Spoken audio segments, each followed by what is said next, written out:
மனுஷரை எங்கள் தலையின் மேல் ஏறி போக பண்ணினீர். தீயையும் தண்ணீரையும் கடந்து வந்தோம். செழிப்பான இடத்தில் எங்களை கொண்டு வந்து விட்டீர்.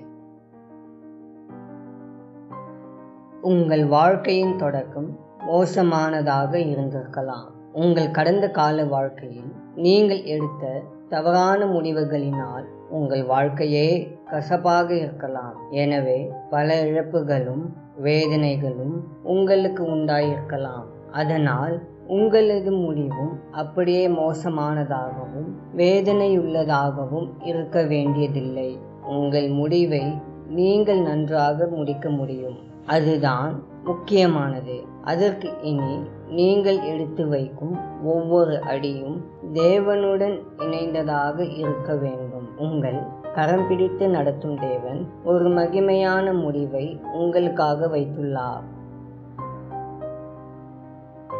அன்பின் ஆண்டவரே, கனத்திற்கும் மகிமைக்கும் பாத்திரரே, உம்மை துதிக்கிறேன். தகப்பனே, என் வாழ்க்கையை உம்மிடம் ஒப்படைக்கிறேன். அதில் உள்ள கசப்புகளையும் வேதனைகளையும் நீர் மாற்றும்படி உம்மை நோக்கி பார்க்கின்றேன். நான் செய்துவிட்ட தவறுகளினால் உண்டான எல்லா மோசமான விளைவுகளையும் நீர் மாற்ற வல்லவர் என்று உம்மை விசுவாசிக்கிறேன். என் அவிசுவாசம் நீங்கும்படி எனக்கு உதவி செய்யும். இனி என் வாழ்க்கையின் ஒவ்வொரு அடியும் உம்முடன் இணைந்து எடுத்து வைக்க என்னை அர்ப்பணிக்கின்றேன். எனக்கு உதவி செய்யும். நீர் வாக்கு பண்ணி இருக்கின்ற ஆசீர்வாதமான நாட்களுக்காய் உமக்கு நன்றி செலுத்துகிறேன். எல்லா மகிமையும் உமக்கே உண்டாகட்டும். இயேசுவின் மூலம் ஜெபிக்கிறோம் பிதாவே.